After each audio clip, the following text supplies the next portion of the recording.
Man, I got so much work. It's like peak season. I can't find guys. Like, what the fuck? What do I do?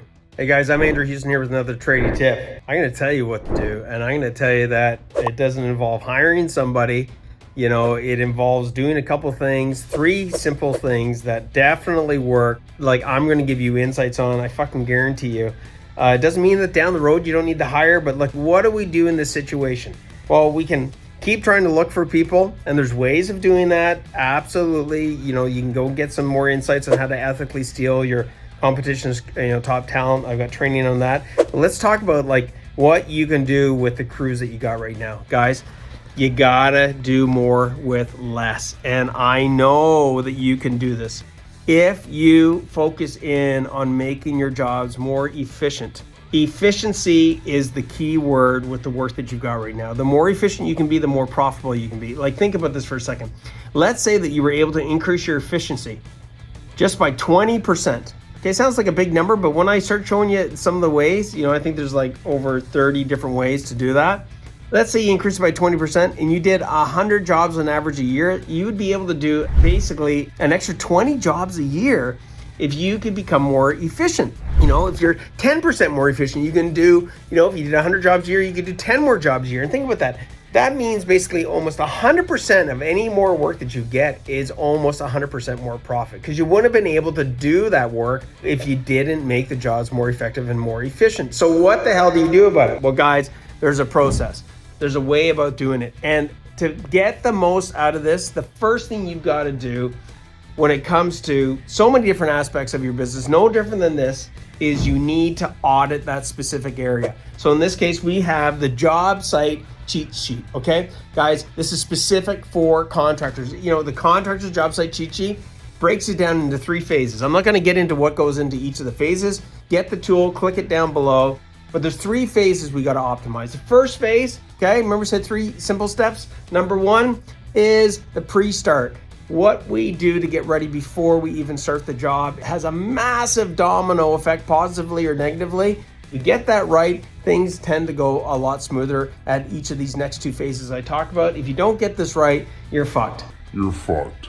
Okay, it's gonna mess up everything after that. So you gotta get things pre-started before the jobs even start.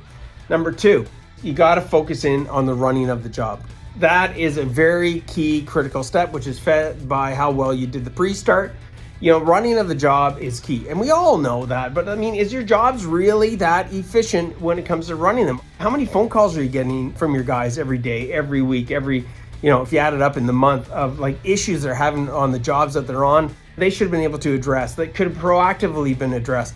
It could be from organizing the material to where the job box is, to the communication. And anyways, the list goes on and on. So number 2 is the running of the job. And number 3, yes, this is the 3rd step, 3rd phase, you can call it, is the finishing of the job. Even if we get the pre-start right, we get the running right, everything goes smooth, and then we screw up, or the guys screw up the finishing of the job, you get called back on your dime, the owner's dime. That's profit out of your freaking wallet.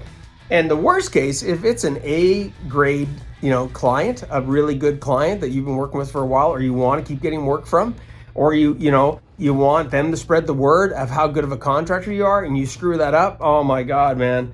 That's like the best strategy, for your competition, is for you to screw up the finish stage where the client is upset, not happy. And yeah, it's like the ideal marketing tool that your competition gets to use. Don't let it get to that stage, okay? Use these 3 simple steps, okay? Break it down, okay? Audit your jobs. And by the way, you can use this job site cheat sheet. What I would do, I would take it to, pick one job, take the audit, run it to that job so that you're getting an audit of that job and those crews. Take it to the next job and do the same thing. And you're gonna get not just a job site audit and cheat sheet from an overall perspective, you're gonna get it specific to your crews, specific to that particular project, and you're gonna be able to apply it, benefit from it right away, and not just a one-time thing, but these are things that once you get into play will be in your business for the life of your business. Anyways, this is another trading tip. Get the Contractors job site cheat sheet, click the link below, get it in your hands, get an advantage over your competition, make the most out of this peak season for you. And look, at the more efficient you can be, honestly, the less guys you need. Not only if you increase efficiency by 20%, Do you need to, does that expand your capacity? But think about that. If you got 10 guys and you increase the efficiency by 20% of the work that your guys can do by doing this, that's like hiring 2 guys and you didn't even have to hire them, okay? So, catch you guys in the flip with another tip. Ciao. Hey Rockstar, if this video resonated with you at all and you want a proven plan and pathway to take your contracting business to the next level with me and my team of experts, click the link below and apply for a free 15-minute pathway to Profits Call.